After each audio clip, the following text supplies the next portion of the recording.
Let me guess, you want to climb up trophies and eventually reach the end of the trophy road, which you currently have...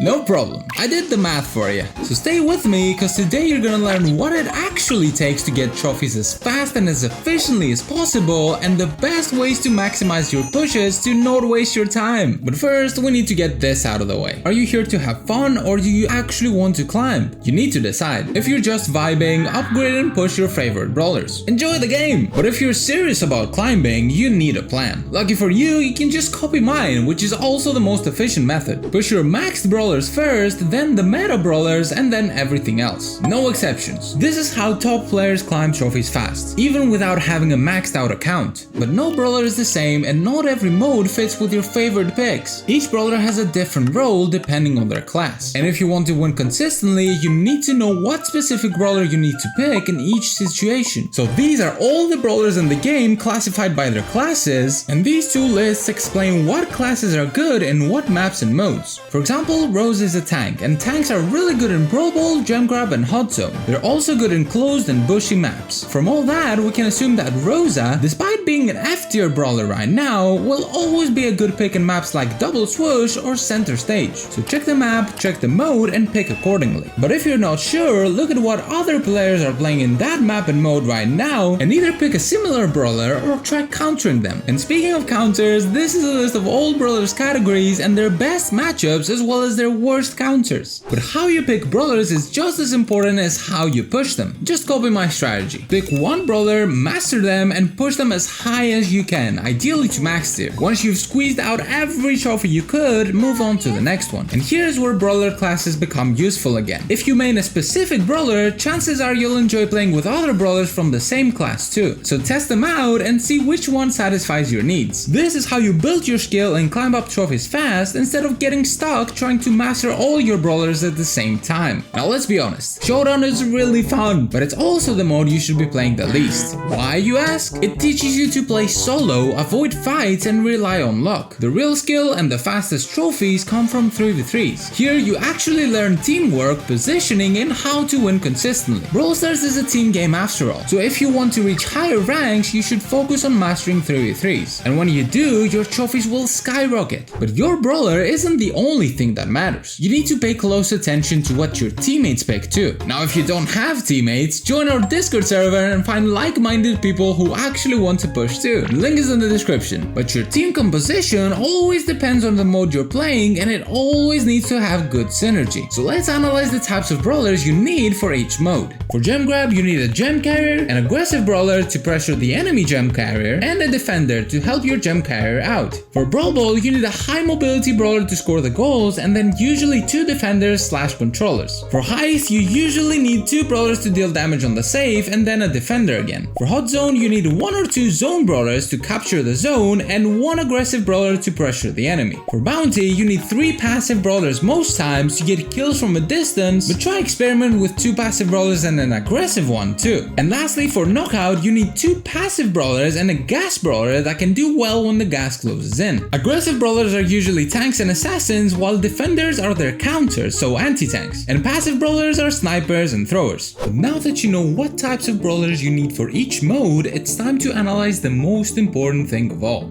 your playstyle. Not everyone has the same playstyle. Some like control, some like aggression. You need to figure out which one you enjoy playing the most. Once you do, you'll not only know what brawlers to pick, but also in what maps you're supposed to play and what your teammates need to pick too. For example, if you're playing with assassins, your playstyle is aggressive. So by using the previous list, your best modes should be Gem Grab to pressure the enemy gem carrier and Brawl Ball to score goals. But if you're playing aggressively, it's important that your teammates' playstyle is passive, so they need to pick defenders in those modes. But another crucial thing you need to have throughout your entire push is a good internet connection. Lag makes Brawl Stars unbearable, and we all know how unfair it feels when your Wi-Fi sucks and you get disconnected. But that's where today's sponsor comes in. Exit Lag Mobile is a game optimization tool specifically designed for hardcore players like me and you. It reduces your ping and improves your overall performance by connecting you to the best servers possible. I personally use it every every time I open Brawl Stars, and it actually helps me with my internet issues. Do you? Well, if you don't, you can start using it for free today by scanning this QR code or by clicking the link in the description and downloading the mobile app. But make sure you also use code GBAB when you start your subscription to get 15% off. ExitLag Mobile makes you a better Brawl Stars player overall, and it will help you get past your plateaus and hit your trophy goals consistently. So what are you waiting for? A big thanks to ExitLag for sponsoring this video. But enough theory, let's see how to actually play Brawl Stars. First, don't start your session by jumping straight into sweaty matches with your highest trophy brawler. Instead, play your first few games of the day with a low trophy brawler to warm up. The upside to this is that if you lose, you barely lose any trophies. Now that you're warmed up and ready to go, set a goal for the trophies you want to reach today. Having a goal is gonna make things so much easier, and you're gonna be hyped up to push until you reach it. But if your comp doesn't seem to be working, don't be stubborn. Just switch it up. Check which brawlers the enemies pick the most in your mode and start countering them. Now let's say you grind it out and you reach max tier with your brawler. In that case, congrats! But if your only goal is to get trophies as fast as possible, this is the time where you stop.